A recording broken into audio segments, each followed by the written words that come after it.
Bonjour et bienvenue sur la chaîne de l'ingénieur virtuose. Aujourd'hui, je vais vous proposer un exercice de mathématiques, mais qui a une particularité, d'avoir une résolution numérique. Donc, je vais vous proposer, une situation physique commune et on va la traiter premièrement analytiquement et ensuite numériquement. Voilà. Avant de commencer, j'aimerais bien vous rappeler, comme d'habitude, de liker cette vidéo si vous aimez ce genre de contenu et de lâcher un commentaire. Et bien sûr, pour ceux qui ne sont pas encore abonnés à cette chaîne, je vous invite donc à le faire maintenant. Comme ça, vous êtes toujours à jour, avec mes, nouvelles vidéos. Et voilà. Je commence maintenant par lire et je vais en même temps dessiner un petit schéma avec mes skills en dessin. On place une tasse de café à la sortie de la machine. Donc là, il y a une machine à café et on a fait du café qui est très chaud. OK? Et on va donc prendre cette tasse et la mettre à l'extérieur. La température de la tasse est de 90 degrés Celsius. La température ambiante, là, elle est de 20 degrés, alors que la température de la tasse initialement est de 90. Donc, bien sûr, par logique, celle-ci va refroidir. Ok, donc de la chaleur va sortir vers l'extérieur. Ok, mais c'est pas le but de notre étude ici. On observe aussi expérimentalement qu'au bout de 10 minutes, le café possède une température de 60 degrés. Newton a fait des études, pas exactement sur le café, mais les études de refroidissement des systèmes. Et il a découvert que normalement, la vitesse de refroidissement qu'on va noter dt sur dt, T majuscule pour la température, T minuscule pour le temps, ce n'est autre que moins k T moins T infini. T infini va être la température ambiante. T, c'est la température à à l'instant même de l'étude. Et K, c'est quoi? C'est une constante caractéristique qui est positive et bien sûr qui est en relation avec le système. Donc, on va la déterminer expérimentalement et ensuite on va l'utiliser à chaque fois dans notre étude. Voilà pour cette introduction. Maintenant, on va passer à l'analyse. Donc, premièrement, il faut résoudre l'équation différentielle en déterminant dt en fonction de t, puis calculer k grâce à la condition t de 10 égale à 60. Donc, comment on va faire? Je vais réécrire l'équation différentielle ici, égale à moins k t moins t infini, et on remarque qu'elle est de la forme séparable. Donc, les variables sont séparables ici. Qu'est-ce qu'on peut faire alors? On va mettre tout ce qui est température à gauche, tout ce qui est temps à droite. Donc, ça va me donner dt sur t moins t infini est égal à moins k dt. Voilà. Donc là, j'ai maintenant une forme séparée, bien séparée de cette équation. Je peux maintenant intégrer les deux côtés. Quelles sont les bornes qu'on peut mettre? Donc, pour le temps, c'est très facile. Je vais mettre de 0 jusqu'à un certain temps t. Et pour la température, donc c'est la température initiale T0, on va l'appeler T0, qui est égale à 90, et la température jusqu'à une certaine température T. Donc, ça va me donner quoi? Ça va me donner la forme ln de t moins t infini sur t0 moins t infini est égal à moins kt. Voilà, c'est une forme qui est acceptable normalement, mais là, on a demandé de trouver euh, donc la température en fonction du temps, donc on va élever grâce à la fonction exponentielle. Donc t moins t infini sur t0 moins t infini est égal à E moins kt. Et finalement, on va continuer alors comme ça. Donc, je vais mettre t0 moins t infini, facteur de l'exponentielle. Et ça va me donner enfin t0 plus t0 moins t infini, e moins kt. Et voilà, ça c'est la forme finale. Bien sûr, je peux ajouter ici ça, mais je pense que c'est bon. Maintenant, qu'est-ce qu'on nous demande? Il faut trouver la valeur de k. Pour trouver la valeur de k, on va utiliser cette forme pour, pour l'obtenir. Donc, k va être égal à 1 sur t, ln, de t0 moins t infini sur t moins t infini. OK? Vous allez me dire où est allé le moins. Il y avait un moins ici. Tout simplement, je l'ai fait rentrer dans le ln. Et en le faisant rentrer dans le ln, on permute le numérateur et le dénominateur. Voilà. Donc ça, c'est une des caractéristiques de la fonction logarithmique. Quelles sont les valeurs qu'on va utiliser? Donc, pour le temps, on va utiliser 10 minutes parce qu'on a ici, si vous voyez bien, la condition t de 10 égale à 60, t0 égale à 90, t infini ici c'est égal à 20 et t c'est 60. Ok, j'ai tout. Donc, j'ai juste à faire un remplacement numérique. Donc, 1 sur t c'est 1 sur 10, ln de 90 moins 20 sur 60 moins 20. Donc, ça va me donner 1 sur 10, ln de 70 sur 40. Et donc, pour la forme, pour avoir une forme exacte, c'est celle-là. C'est cette forme exacte. Donc, ln de 7 sur 4 exposant 1 sur 10. Bien sûr, on va nous demander donc la forme rapprochée, la valeur rapprochée. Donc, je l'ai noté quelque part et ça doit être égal à 0,05 5,9,6,1,5 et l'unité c'est minute moins 1. Donc, vous allez me poser la question aussi pourquoi minute moins 1? Parce que tout simplement, si je reviens ici, donc le 1 sur t, le t est en minutes, donc 1 sur t c'est minute moins 1, et tout ce qui est dans le ln en fait,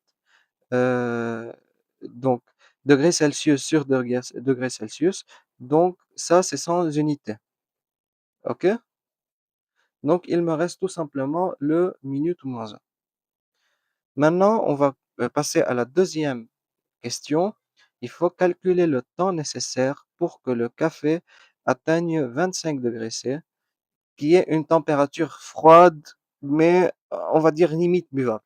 Bien sûr, moi-même, je ne vais pas boire un café à 25 degrés, mais on va s'amuser à calculer le temps nécessaire pour que cette tasse de café atteigne, atteigne les 25 degrés. Donc, qu'est-ce qu'on va utiliser? Encore une fois, cette forme. Donc, T égale, maintenant, à la place, on remplace T par K.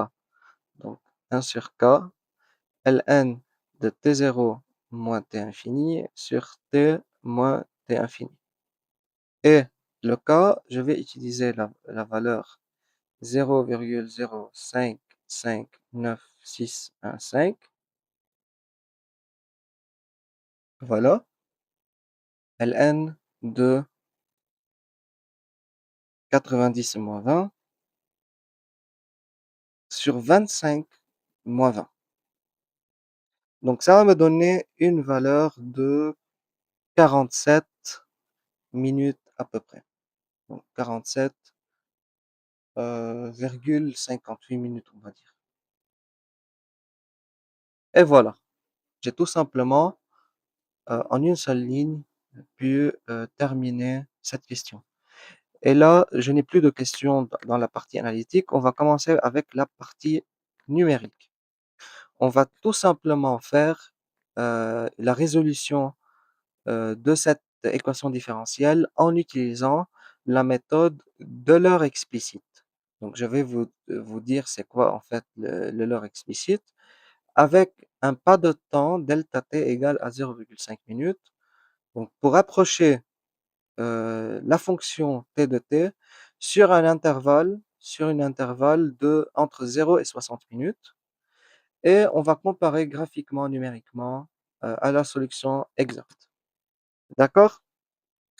Donc, qu'est-ce qu'on va faire? Je vais réécrire l'équation différentielle. Donc, dt sur d petit t est égal à moins k grand T moins grand T infini. Maintenant, donc cette équation différentielle avec les dérivés comme ça, euh, elle a une caractéristique d'être une équation qui est continue. Donc pour nous, on a besoin de casser cette continuité pour faire une discrétisation. Donc qu'est-ce que ça veut dire discrétisation?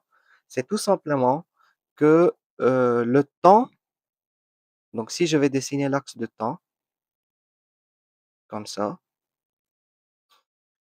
le temps continu, ça veut dire je peux trouver n'importe quelle valeur du temps qui est compris entre 0 et 60 minutes. Donc ça, c'est notre intervalle. Si je vous dis, est-ce que je peux trouver le temps de pi minutes? Oui, je peux le trouver. Est-ce que je peux trouver le temps de 56,6666761? Oui, je peux la trouver. Ça, c'est la continuité, en fait. Par contre, là, en numérique, on ne peut plus voir cette continuité. Qu'est-ce que ça veut dire? Ben, en fait, je vais séparer, je vais plutôt partager l'axe des temps, donc cet intervalle entre 0 et 60, en plusieurs pas de temps. OK? Et bien sûr, l'espacement doit être pareil partout. OK? Ils nous ont précisé que le delta t doit être de 0,5. Donc là, ici, j'ai 0. Après, le premier point, c'est sur 0,5. Le deuxième point, c'est sur 1. Le deuxième point, c'est 1,5, etc. Donc, qu'est-ce que ça veut dire en fait concrètement?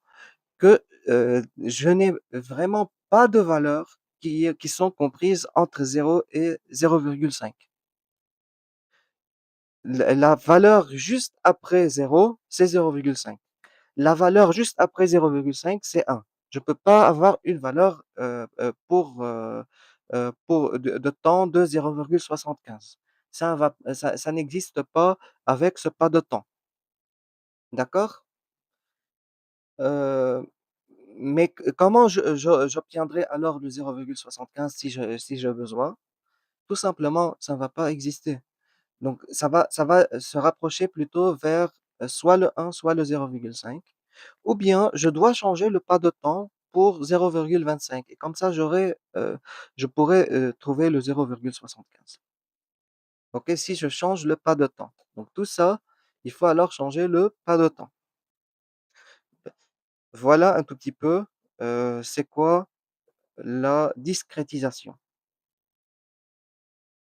Donc, comment on va maintenant passer de la continuité à la discrétisation? Je change le d en delta et également ici. Là, j'obtiens le delta t. Le delta t qui est pardonné, je l'obtiens. OK? Moins k. Le k, on a dit que c'est celle qu'on a trouvée ici. Donc, ce k ici, on va supposer qu'il est toujours valable, même dans la partie numérique. Donc, moins k de t moins t infini. Voilà. Maintenant, euh, le delta t, c'est quoi en fait? C'est tout simplement, si je vais dessiner, je redessine ici le graphe. J'ai en abscisse le temps, en ordonnée la température. Le delta T, ça va être la température entre deux points successifs. Donc si ça c'est le point 0, ça c'est le point 1, 2, 3. Le delta T entre le point 2 et le point 3, ça va être T2, T3, pardon, moins T2. OK? Et le delta T entre 1 et 2 va être T1, T2 moins T1. Donc le final moins l'initial. Donc en d'autres termes, si j'ai le point N et le point N plus 1, ça va me donner le point Tn plus 1 moins Tn. OK? Voilà, c'est tout simplement ça. Je vais effacer encore une fois ça, le schéma. Et il est égal à quoi, le delta T? Il est égal à moins K fois delta petit t, facteur de grand T moins T infini. OK? Mais quel T utiliser ici? C'est le schéma, c'est la nature du schéma qui va me le dicter. Donc, on utilise le schéma de l'heure explicite. Donc là, je vais mettre un N. Donc, si j'aurais utilisé un autre schéma, peut-être que ça aurait donné une autre valeur. D'accord? Donc, pour les autres schémas, en fait, je vais les garder pour des vidéos futures. Qu'est-ce que, Quelles sont les valeurs connues? Quelles sont les valeurs inconnues euh, dans cette équation? Donc là, le K, bien sûr, c'est une valeur connue. Le T infini, c'est une valeur connue. Le delta T est une valeur connue. Donc, concernant maintenant les Tn plus 1 et les Tn, lequel est connu, lesquels est inconnu? En fait, je vais voir, donc si je retourne en fait au graphe, quel est le point que je suis sûr à 100%? C'est le point initial. Donc, pour n égale à 0, où j'ai la température de 90. Donc, pour moi, lorsque j'ai un Tn égale à 0, est-ce que je pourrais trouver T1? Oui, je peux trouver T1. Donc, en ayant un T0 connu, je peux trouver T1. Donc, en ayant un Tn connu, je peux trouver Tn plus 1. Donc, pour moi, le Tn est connu, qui est en fait la température que je viens de trouver avec le calcul de l'heure explicite. Et le Tn plus 1, c'est la valeur dont je vais trouver maintenant grâce à l'heure explicite. Donc, ça va de me donner une suite numérique d'ordre Tn plus 1 qui est égale à Tn moins K delta T, Tn moins T infini. Voilà. C'est un tout petit peu comme ça. J'ai tout ce qui est inconnu à gauche, et ce n'est que le Tn plus 1. Tout ce qui est connu à droite, qui sont le Tn. Donc Tn, K, delta T et T infini. T infini, c'est 20. K, on a la valeur. Delta T, c'est 0,5.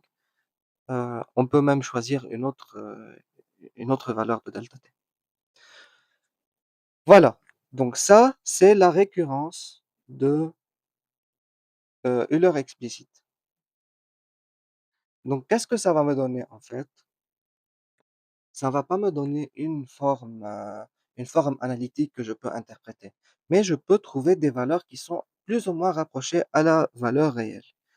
Donc pour moi, si je vais mettre les valeurs sur Python, donc je vais trouver, ça c'est 90, je vais trouver le deuxième point, je vais trouver le troisième point, le quatrième point, le cinquième point, le sixième point, etc., etc., jusqu'à arriver à 60 minutes. Donc, lorsque j'arrive à 60, il faut s'arrêter. Parce que ça, c'est la consigne. Est-ce que je peux dessiner comme ça? Non, je ne peux pas. Pourquoi? Parce que je n'ai que ces points. Donc, je peux interpoler, les donc ce qu'il y a entre ces 2 points, oui, je peux les interpoler, mais, heu, avec le calcul numérique de l'heure explicite, là, je ne les connais pas. Pour moi, toutes ces valeurs, ça, donc ça va être, de la forme comme ça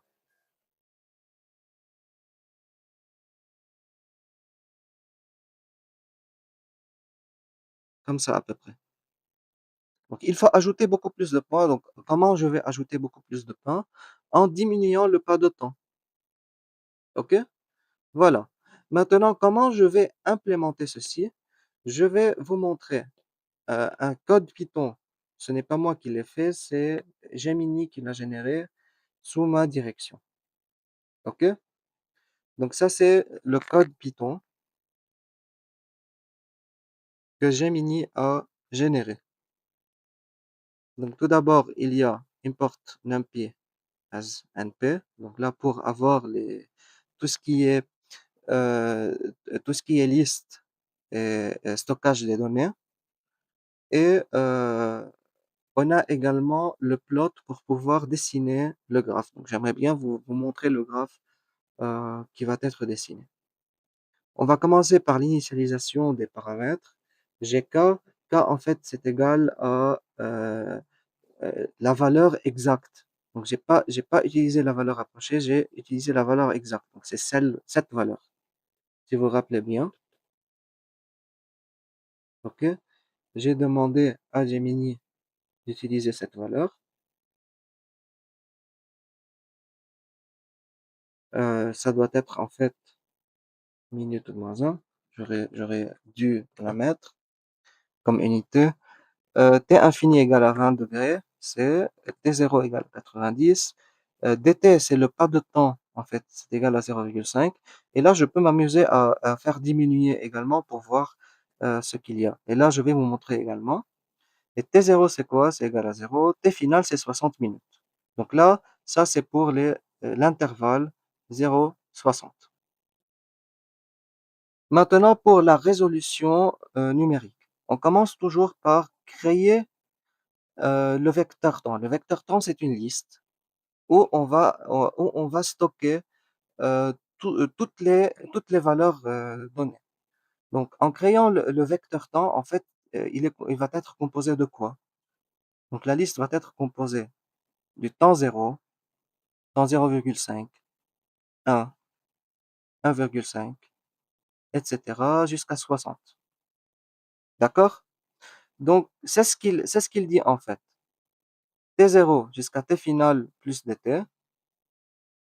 euh, et bien sûr, le pas de temps est de dt. Donc entre zéro et 0,5, il va toujours y avoir un pas de temps de dt. Maintenant, pourquoi on a ajouté le plus dt ici? C'est tout simplement pour que donc on trouve 60,5, la dernière, donc c'est pas exactement 60. Je vais ajouter ici le point 60,5 pour trouver la température à 60, parce qu'on a besoin à peu près de ça. OK? Maintenant, ça c'est pour le vecteur temps. On a dit c'est le temps numérique. Maintenant, pour le temps, température numérique, T num, va être une liste remplie de zéros et on va remplacer petit à petit les zéros plus tard. OK? Quelle serait la longueur? Ça va être exactement la longueur de celui-ci. On va changer maintenant la première valeur, ici 0. Comment on va la changer?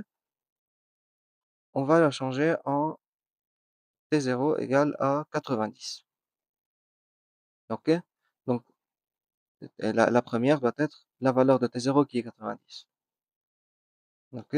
Voilà.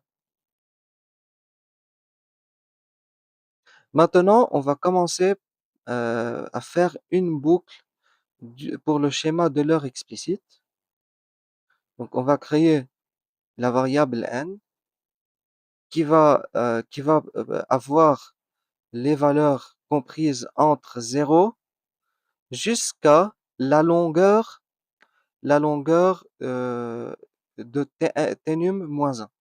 Donc, en fait, c'est comme si, donc combien de valeurs de n on va avoir? On va avoir la longueur de t-num, ok? Et là, ça, c'est la récurrence explicite qu'on a trouvée à la main, que j'ai faite là avec vous. Donc, t-num n plus 1 va me donner t-num de n moins k delta t, t-num moins t infini. Ok? On a ici bien la récurrence explicite parce qu'on a t-num facteur n et le t-num plus 1 ici. Voilà.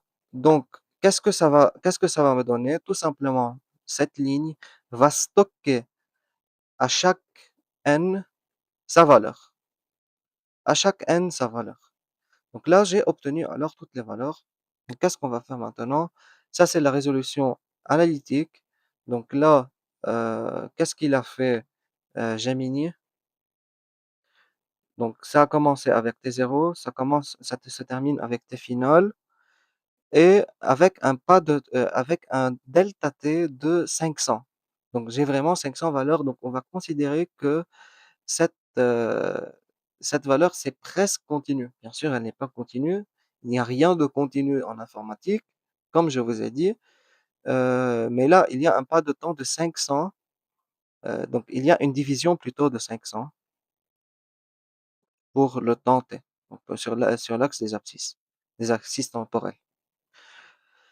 Donc, la température analytique, c'est la valeur qu'on avait obtenue. C'est la valeur qu'on avait obtenue. Après, j'ai demandé donc d'extraire des valeurs spécifiques pour pouvoir comparer. Donc, j'ai demandé de trouver la température pour 10 minutes. Donc là, on va pas vraiment rentrer dans les détails, mais ici, dans le numérique, je peux trouver le T, comment dire, la température pour 10 minutes, et ici, pour trouver le T analytique en 10 minutes. Voilà. Et également, j'avais demandé de trouver euh, le temps pour 25 degrés C. Donc là, on va pas beaucoup rentrer dans les détails parce que là, il y avait eu une interpolation linéaire parce que le 25 degrés n'existe pas exactement dans le T numérique, mais il va être présent dans le T analytique. Et qu'est-ce qui va se passer en fait? Là, on va nous afficher tout ça. Et enfin, ça, c'est pour la création graphique. On va pas rentrer dans les détails. Ça, c'est les réponses en fait du code Python. Et je me suis amusé à voir avec plusieurs delta t. Donc pour delta t égale à 0,5, le résultat pour t égale 10 minutes de la valeur analytique est bien de 60 degrés, euh, mais la valeur numérique est de 59,68. Elle n'est pas exactement à 60, mais elle est bien rapprochée. Pour le résultat à 25 degrés C, le temps analytique est de 47,16. C'est ce qu'on avait vu avant. Par contre, le temps numérique est de 46,50. Ils sont presque égaux. Maintenant, pour dt égale à 0,25, j'ai divisé le delta t requis en deux. On trouve que la valeur pour 10 minutes est 59,84. Elle s'est un peu plus rapprochée. Donc avant était 59,68, maintenant est 59,84. Et là, 46,48, 83, pardon. Donc elle se rapproche encore plus à 47. Je me suis amusé encore, j'ai divisé par 10 le delta t et j'ai obtenu 59,98 pour t égale 10 minutes. Donc on est presque à 60. Il reste presque rien. Et 47,13 minutes. Donc vraiment, on se rapproche bien à la valeur analytique. OK? Et pour terminer cette vidéo, j'aimerais bien vous montrer la courbe représentative. Donc en bleu, la courbe ici en bleu, ça va être la solution analytique. Et les pointillés sont les valeurs qu'on a trouvées avec une heure explicite pour delta t égale à 0,25. Donc on voit bien qu'entre deux points, il n'existe pas une valeur ici. Donc cette valeur ici n'existe pas. Donc c'est pour cela, pour trouver les valeurs entre deux points, il fallait faire une interpolation. C'est ce que j'avais expliqué avant. Mais on voit qu'on est presque satisfait. On est presque satisfait du travail. Et donc, quel est le but en fait de cette vidéo? C'est pour nous dire tout simplement que les prouesses analytiques mathématiques sont très bonnes et très recommandées. Par contre, euh, là euh, dans des exercices physiques ou dans des cas physiques réels, des fois, on ne peut pas créer des équations différentielles qui peuvent être résolues analytiquement. Donc, il faut trouver ces valeurs en faisant des méthodes numériques.